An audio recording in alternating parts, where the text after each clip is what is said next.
مصطفى مصطفى منبع للصفا سيد الأنبياء مشعل في الوفا كان في عطفه لليتامى دفاع. الحمد لله رب العالمين والصلاة والسلام على سيد الأنبياء والمرسلين وعلى آله وأصحابه وذرياته وأهل بيته أجمعين. أما بعد فقد قال الله تبارك وتعالى في كلامه القديم وهو أصدق الصادقين. فأعوذ بالله من الشيطان الرجيم. بسم الله الرحمن الرحيم. لإيلاف قريش إيلافهم رحلة الشتاء والصيف فليعبدوا رب هذا البيت الذي أطعمهم من جوع وآمنهم من خوف. صدق الله العظيم وصدق رسوله النبي الكريم ونحن على ذلك لمن الشاهدين والشاكرين والحمد لله رب العالمین. محترم حاضرین و سامعین،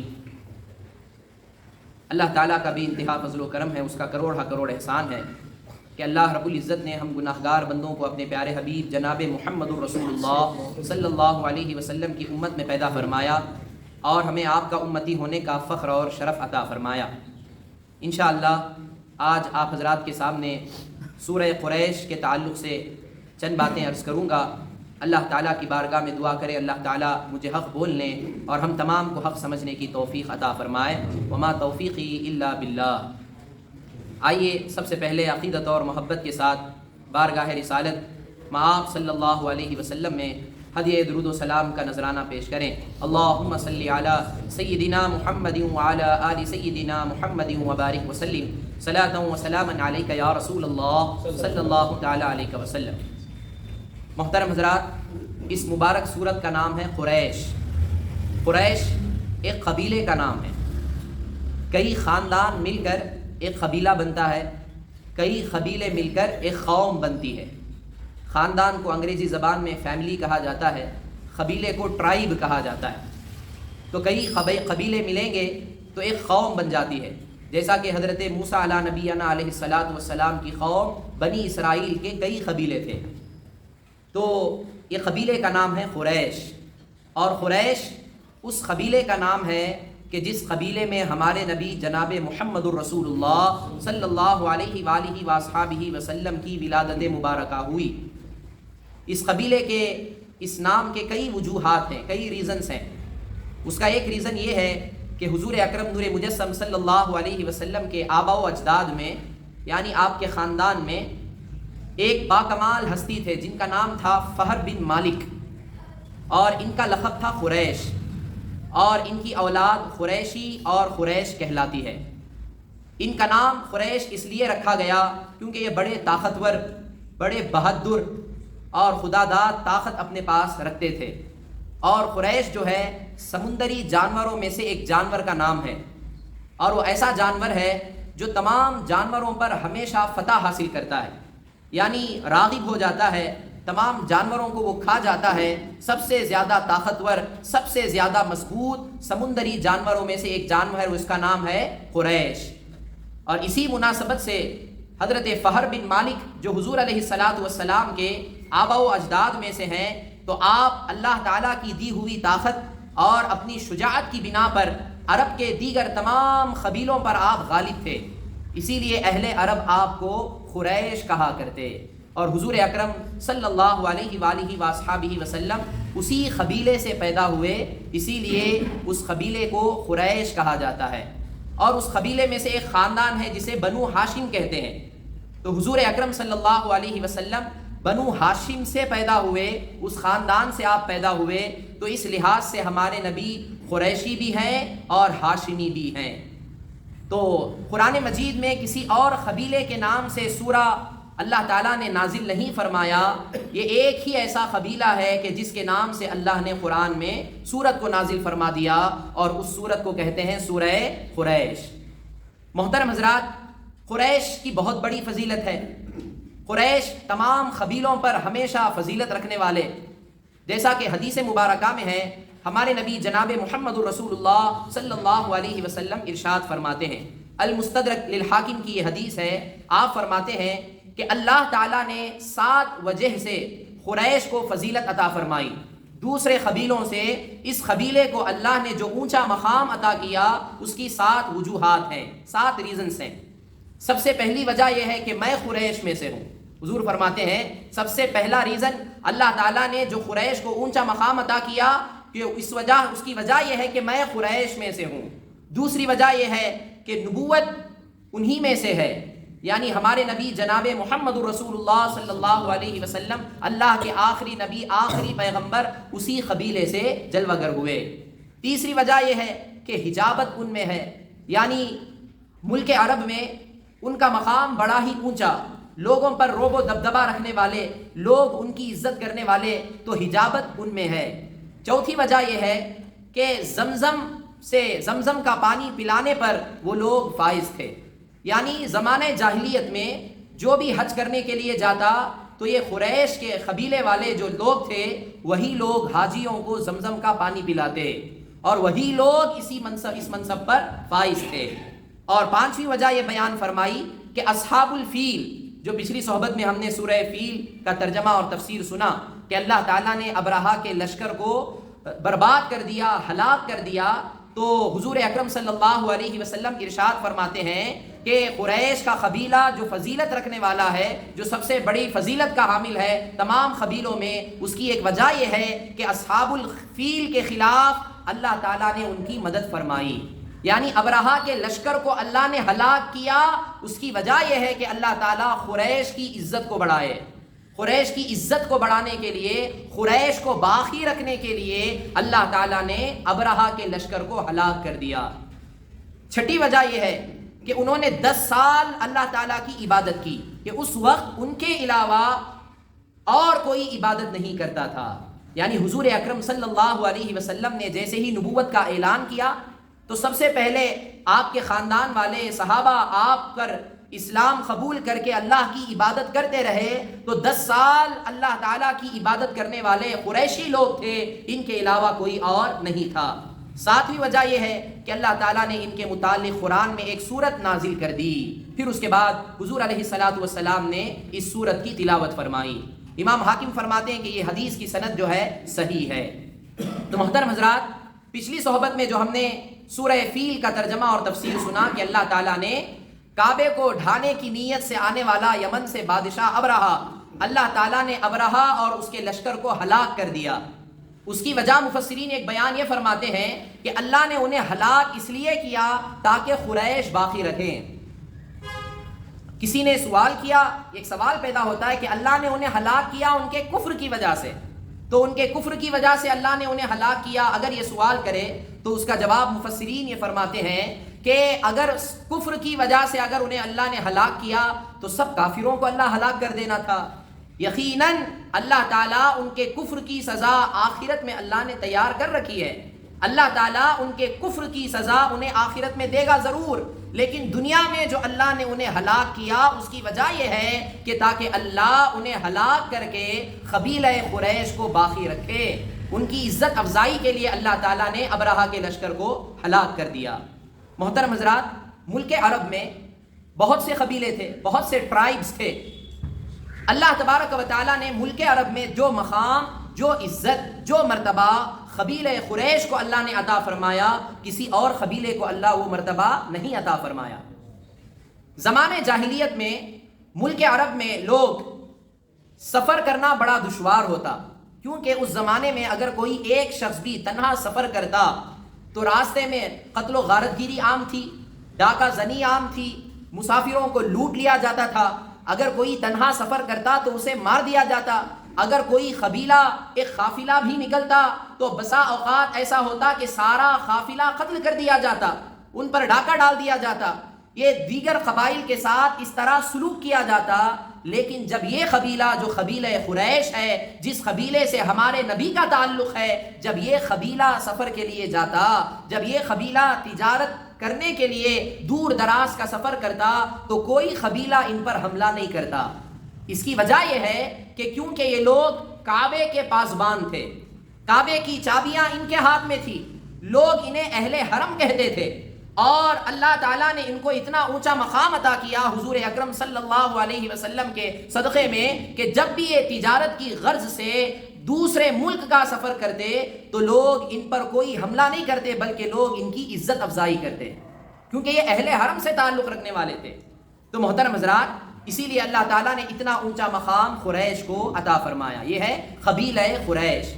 اب ایک حدیث مبارکہ سماعت فرمائے مسلم شریف کی کہ حضور اکرم نور مجسم صلی اللہ علیہ وسلم ارشاد فرماتے ہیں کہ ان اللہ اصطفیٰ کنانہ من ولد اسماعیل، کہ بے شک اللہ تعالیٰ نے اسماعیل کی اولاد میں سے کنانہ کو چن لیا۔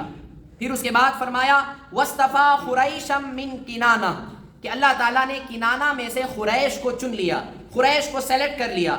پھر اس کے بعد فرمایا واصطفیٰ من قریش بنی ہاشم، اور اللہ تعالیٰ نے قریش میں سے بنی ہاشم کو چن لیا، بنی ہاشم کو سیلیکٹ کر لیا۔ واصطفانی من بنی ہاشم، اور بنی ہاشم میں سے اللہ نے مجھے چن لیا۔ یعنی حضور اکرم صلی اللہ علیہ وسلم حضرت سیدنا اسماعیل ذبیح اللہ علیہ السلام کی نسل سے ہیں، آپ کی اولاد میں سے ہیں۔ اللہ تعالیٰ نے حضرت اسماعیل کی اولاد میں سے بنی کنانہ کو چنا، اور ان میں سے اللہ نے قریش کو چنا، پھر قریش میں سے اللہ نے بنی ہاشم کو چنا، اور حضور کو اللہ تعالیٰ نے خاندان بنی ہاشم سے پیدا فرمایا۔ تو محترم حضرات، یہ ہے قریش قبیلے کی فضیلت۔ اور یہاں یاد رکھیں، مکہ المکرمہ میں جب قتل غارت گیری عام تھی تو قریش کو مانوس کرنے کی وجہ سے اللہ تعالیٰ نے ان کے تعلق سے اس صورت میں بیان فرمایا۔ ترجمہ سماعت کریں، لِإِيلَافِ قریش، قریش کو رغبت دلانے کے لیے، قریش کو مانوس کرنے کے لیے، قریش کی ہمت افزائی کرنے کے لیے، قریش کو اللہ تعالیٰ نے مانوس کرنے کی وجہ سے انہیں سردی اور گرمی کے دنوں سفر سے مانوس کیا۔ یعنی قریش جو خاندان تھا، قریش قبیلہ مکہ المکرمہ کا پورے سال میں 2 مرتبہ سفر کرتا، گرمیوں میں ایک سفر ہوتا، سردی کے موسم میں ایک سفر ہوتا، کہ وہ لوگ تجارت کی غرض سے سال میں 2 مرتبہ سفر کرتے، سردی کے موسم میں اور گرمی کے موسم میں، اور وہ لوگ سفر کرتے یمن کا اور ملک شام کا۔ یہ سفر اس وجہ سے کرتے کیونکہ عرب میں جو عرب کی سرزمین تھی وہ پتھریلی زمین تھی، وہاں کوئی کھیتی باڑی کی زمین نہیں تھی کہ وہاں کوئی اناج بو سکے، وہاں کوئی شخص عرب کی سرزمین پر پیڑ پودے اگا سکے، وہ ایسی سرزمین نہیں تھی، بلکہ وہ پہاڑی علاقہ تھا، وہ پتھریلی زمین تھی۔ اب یہاں لوگوں کی زندگی بسر کرنے کے لیے، لوگوں کی جو ضروریات تھی، اناج تھا، غلہ تھا، ان تمام چیزوں کو حاصل کرنے کے لیے یہ قبیلہ قریش جو ہے سال میں 2 مرتبہ سفر کرتے، سردی کے موسم میں اور گرمی کے موسم میں۔ کہاں کا سفر کرتے؟ یمن اور ملک شام کا سفر کرتے، اور وہاں سفر کر کے وہاں سے غلہ اور اناج لے آتے، پورے سال کا غلہ اور اناج لے آتے مکہ المکرمہ میں۔ پھر وہاں آ کر یہ لوگ تجارت کرتے، اور ان سے لوگ فائدہ اٹھاتے، اور طرح طرح کے بہت سے بے شمار فائدے انہیں حاصل ہوتے، اور لوگ وہاں حج کے دنوں میں حج کرنے کے لیے آتے، تب بھی ان کا بزنس اور تجارت بہت وافر انداز میں یہ لوگ فائدہ کماتے۔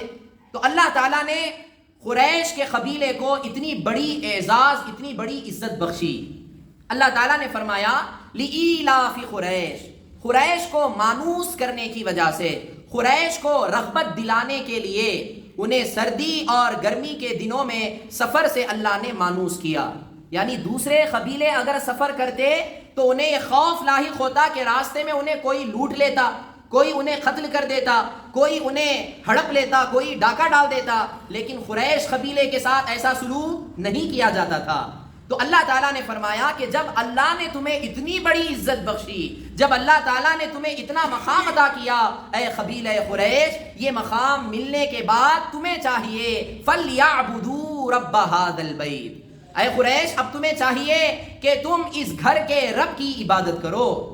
یعنی جس خانہ کعبہ کی وجہ سے اللہ نے تمہیں اتنا اونچا مقام عطا کیا، خانہ کعبہ کا انتظام سنبھالنے والے، خانہ کعبہ کی چابیاں اپنے پاس رکھنے والے، حاجیوں کی خدمت کرنے والے، زمزم کا پانی پلانے والے، اے قریش جب اللہ نے تمہیں اتنی نعمت سے نوازا کہ اللہ نے تمہیں جب بھوکے تھے تو اللہ نے کھانا کھلایا، جب سفر میں تمہیں خوف لاحق ہوتا تو اللہ تعالیٰ نے وہ ڈر بھی تمہارے دل سے نکال دیا، یہ تمام اللہ نے نعمتیں تمہیں عطا کی کیونکہ تم کعبے کے رکھوالے، کعبے کے پاسبان تھے۔ تو اب تمہیں چاہیے کہ تم کعبے کے رب کی عبادت کرو، فَلْيَعْبُدُوا رَبَّ هَذَا الْبَيْتِ، تو بس انہیں اس گھر کے رب کی عبادت کرنی چاہیے۔ محترم حضرات، ہوا یہ کہ قبیلہ قریش میں بہت سے کفار تھے، بڑے بڑے کافر تھے۔ قبیلہ قریش میں مسلمان بھی تھے، قبیلہ قریش میں کافر بھی ہیں، قبیلہ قریش میں مسلمان بھی ہیں۔ حضور اکرم صلی اللہ علیہ وسلم نے، بخاری شریف کی حدیث ہے، حضرت سیدنا ابو ہریرہ رضی اللہ تعالی عنہ اس حدیث کو روایت فرماتے ہیں کہ رسول اللہ صلی اللہ علیہ وسلم نے فرمایا کہ اس دین میں لوگ قریش کے تابع ہیں، قریش کے فالوورز ہیں، مسلمان مسلمان کے تابع ہیں، کافر کافر کے تابع ہیں۔ یعنی جو کافر ہیں وہ کافر قریش کے تابع ہیں، اور جو مسلمان ہیں وہ مسلمان قریش کے فالوورز ہیں۔ تو محترم حضرات، اس سے معلوم ہوا کہ قریش، قبیلہ قریش میں بڑے بڑے کفار بھی تھے۔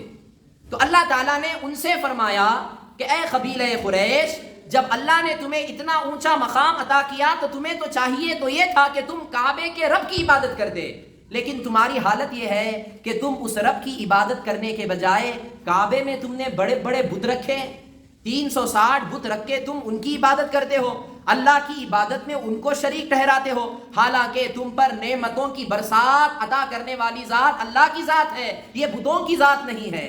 تو تمہیں تو چاہیے تو یہ تھا کہ اللہ کے انعام و اکرام ملنے پر تم کعبے کے رب کی عبادت کرتے، نہ کہ بتوں کی عبادت کرتے۔ وہ لوگ اتنی ساری نعمتیں ملنے کے باوجود بھی اللہ کی عبادت کرنے کے بجائے وہ لوگ بتوں کی عبادت کیا کرتے، شرک کیا کرتے تھے۔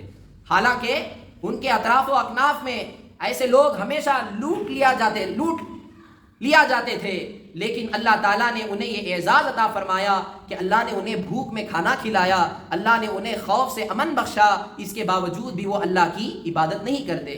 اس کا ذکر اللہ نے قرآن مجید میں اور ایک مقام پر سورہ عنکبوت میں اللہ نے ذکر فرمایا، جیسا کہ اللہ تعالیٰ ارشاد فرماتا ہے اولم یروا انا جعلنا حرما آمنا ویتخطف الناس من اموالہم افبالباطل یؤمنون وبنعمت اللہ یکفرون۔ یہ سورہ عنکبوت کی آیت ہے۔ اللہ تعالیٰ ارشاد فرماتا ہے کیا انہوں نے نہ دیکھا کہ ہم نے حرمت والی زمین کو ان کے لیے پناہ بنائی اور ان کے آس پاس کے لوگ اچک لیے جاتے ہیں، تو کیا یہ باطل پر یقین لاتے ہیں اور اللہ کی دی ہوئی نعمت سے ناشکری کرتے ہیں؟ یعنی ان کا حال یہ ہے کہ اللہ نے انہیں کعبے جیسی عظیم جگہ اللہ نے انہیں عطا فرمائی، کعبے کا نظام اللہ نے ان کے ہاتھ میں دے دیا، اس کے باوجود بھی وہ لوگ اللہ کی عبادت نہیں کرتے بلکہ وہ لوگ بتوں کی عبادت کیا کرتے۔ تو معلوم یہ ہوا کہ کفر کی حالت میں چاہے آپ کعبے کا طواف کریں، چاہے آپ حاجیوں کو پانی پلائیں، چاہے آپ اس مقدس گھر رکھوالی کریں، چاہے کچھ بھی کریں، اگر آپ کے دل میں کفر ہے تو کوئی عبادت قابل قبول نہیں ہے۔ اس آیت سے چند چیزیں ہمیں معلوم ہوئی۔ سب سے پہلی چیز یہ ہے کہ کفار بھی شرعی عبادات کے مکلف ہیں، وہ بھی عبادات سے خالی نہیں ہیں، ان پر سب سے پہلا فرض ہے کہ وہ ایمان لائیں، ایمان لانے کے بعد وہ بھی اعمال صالحہ کریں۔ یہ چیز ہمیں اس آیت سے معلوم ہوئی، کیونکہ انہیں جو بھی نعمتیں مل رہی ہیں وہ نعمتیں دینے والی ذات اللہ کی ذات ہے، تو وہ بھی غیر مکلف نہیں ہے، وہ بھی مکلف ہیں، یعنی شریعت پر عمل کرنا ان کی بھی ذمہ داری ہے، لیکن وہ لوگوں کی سب سے پہلی ذمہ داری کیا کہ پہلے وہ ایمان لائیں پھر نیک اعمال کریں۔ دوسری چیز ہمیں یہ معلوم ہوئی کہ کفر کی حالت میں کوئی نیکی حقیقت میں نیکی نہیں ہوتی، وہ عبادت ہی نہیں ہوتی، کیونکہ عبادت کے لیے ضروری ہے کہ اللہ کو سب سے پہلے وحدہ لا شریک مانے۔ جب وہ اللہ کو وحدہ لا شریک مانتا ہی نہیں تو وہ اللہ کی عبادت کیسے کر سکتا ہے، وہ نیکی کیسے کر سکتا ہے؟ نیکی اس وقت تک نیکی نہیں ہو سکتی جب تک نیکی ایمان کی حالت میں نہ کی جائے، کیونکہ کفار مکہ طواف بھی کرتے تھے، حج بھی کرتے تھے، عمرہ بھی کرتے تھے، حاجیوں کی خدمت بھی کرتے تھے، زمزم کا پانی بھی پلاتے تھے، مگر انہیں یہ تمام عبادات کا کرنا بھی نہ کرنے کی طرح ہے۔ کیوں؟ کیونکہ ان کے پاس دل جو ہیں وہ ایمان سے خالی ہیں. یہ بھی ہمیں اس صورت کی اس آیت سے معلوم ہوا. تیسری چیز، کعبہ معظمہ جو ہے اللہ تبارک و تعالیٰ کی ذات کا مظہر ہے، کیونکہ اللہ تعالیٰ نے اپنی ربوبیت کی نسبت یہاں کعبے کی طرف فرمائی. اللہ نے فرمایا رب ھذا البیت، کہ اس مقدس گھر کے رب کی عبادت کرو. تو اس سے یہ بھی چیز ہمیں معلوم ہوئی کہ اگرچہ اللہ تعالیٰ ہر چھوٹی چیز کا بھی خالق ہے، ہر ادنا چیز کا بھی اللہ ہی رب ہے. دنیا میں بڑی چیزیں بھی ہیں، چھوٹی چیزیں بھی ہیں، اعلیٰ مخلوق بھی ہے، ادنا مخلوق بھی ہے، ساری مخلوق اللہ ہی کی ہے. لیکن جب اللہ کی ربوبیت کی نسبت کسی کی طرف کرنا ہو تو اعلیٰ مخلوق کی طرف ہمیں کرنا ہے. جیسا کہ ہم کہیں یا رب مصطفیٰ صلی اللہ علیہ وسلم، اے مصطفیٰ کے رب، کیونکہ اللہ تعالیٰ نے قرآن مجید میں اکثر و بیشتر زیادہ جگہوں پر اللہ نے اپنی ربوبیت کی نسبت حضور کی طرف فرمائی ہے. جہاں بھی آپ اکثر دیکھیں گے رب کا یا رب کا، یہ الفاظ آپ کو قرآن میں ملیں گے کہ اللہ تعالیٰ نے اپنی ربوبیت کی نسبت جو ہے حضور کی طرف فرمائی. اور اسی طرح کعبہ معظمہ جو بڑی اونچا مقام رکھنے والی جگہ ہے، اللہ نے اس کی طرف بھی اپنی ربوبیت کی نسبت فرمائی. تو اسی لیے جب بھی اللہ سے دعا مانگی جائے تو اللہ کے ربوبیت کی نسبت اس کے اعلیٰ مخلوق کی طرف کرنی چاہیے، کیونکہ اللہ تعالیٰ کی جب ربوبیت کی نسبت ہم اس کے اعلیٰ مخلوق کی طرف کریں گے تو اللہ اس سے راضی ہو جاتا ہے. پانچویں چیز ہمیں اس آیت سے معلوم ہوئی کہ یقیناً دین کی وجہ سے جب کسی بھی شخص کو دنیا میں کوئی مقام ملتا ہے، دین کی وجہ سے جب دنیا میں اس کا نام ہوتا ہے تو اسے بدرجہ اولا چاہیے کہ وہ اللہ کے احکامات پر عمل کرے. جیسا کہ قریش کعبے کی خدمت کرتے تھے تو یہ دین کی وجہ سے، اگرچہ وہ دیندار نہیں تھے، اگرچہ وہ ایمان والے نہیں تھے، لیکن کعبے کی خدمت تو کرتے تھے، حاجیوں کو پانی تو پلاتے تھے.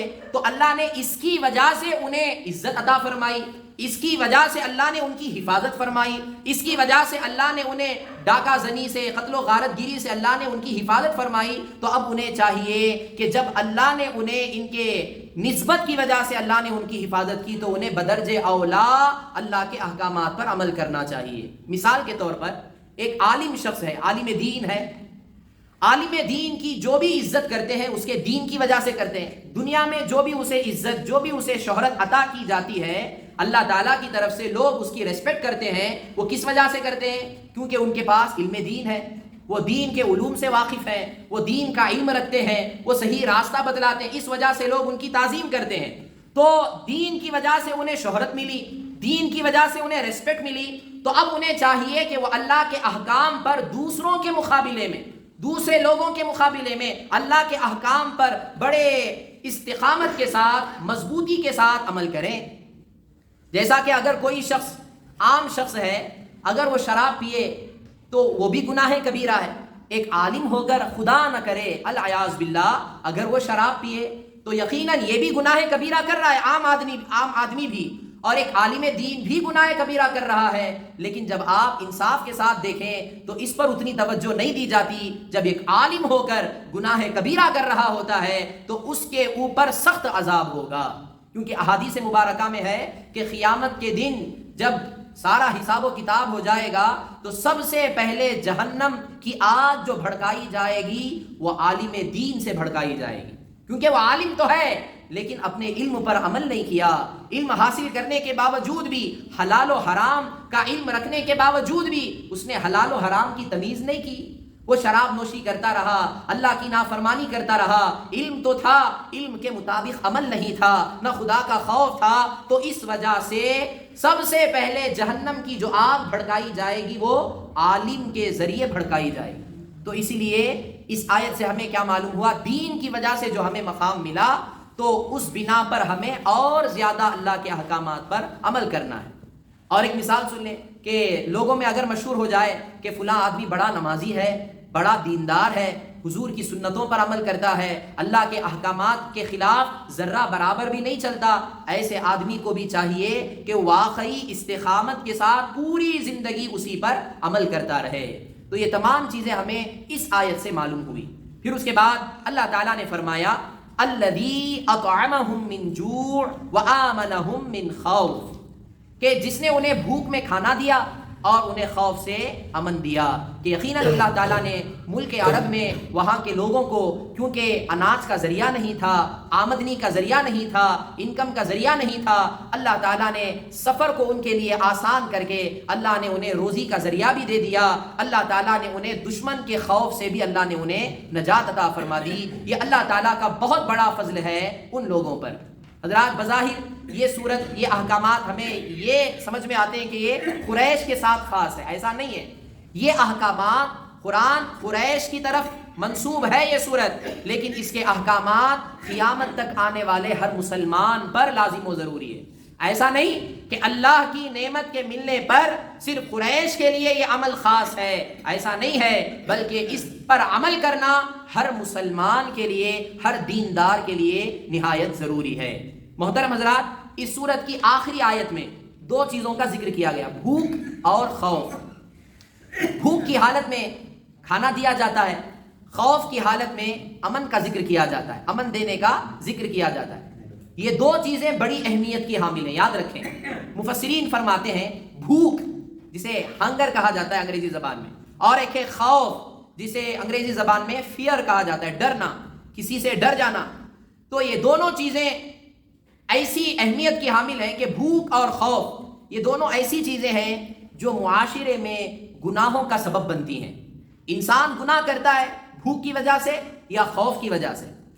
معاشرے میں گناہ اور بدکاریوں کی تعداد میں اضافہ کرنے کے لیے بھوک اور خوف یہ دونوں مرکزی حیثیت رکھتے ہیں، مرکزی حیثیت رکھتے ہیں کہ جہاں بھوک اور خوف ہوگا وہاں لوگ گناہوں میں مبتلا ہوں گے، اور جہاں بھوک اور خوف نہیں بلکہ جہاں لوگوں کی ضروریات پوری کر دی جاتی ہیں، لوگوں کو امن دیا جاتا ہے، تو وہاں گناہ زیادہ نہیں ہوتے۔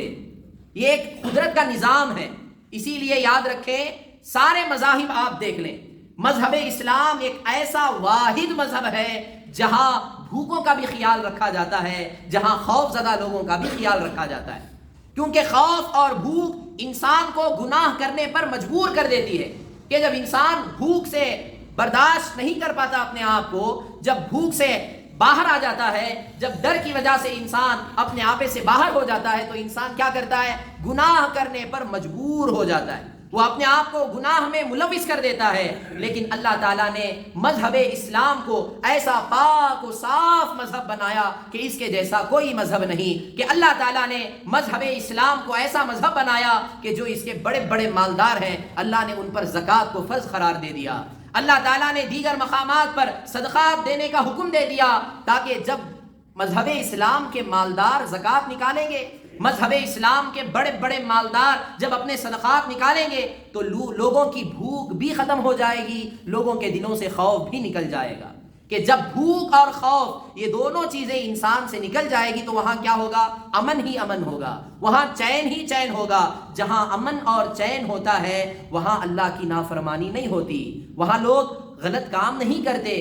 دیگر مقامات کے مقابلے میں جہاں امن ہو، جہاں بھوکوں کو کھانا کھلا دیا جاتا ہے، جہاں لوگوں کی ضروریات کا خیال رکھا جاتا ہے، جہاں پرامن ماحول ہے، پاکیزہ ماحول ہے، جہاں پیسفل چیزیں ہمارے سامنے ہیں، تو ایسے مقامات پر گناہ نہیں ہوتے۔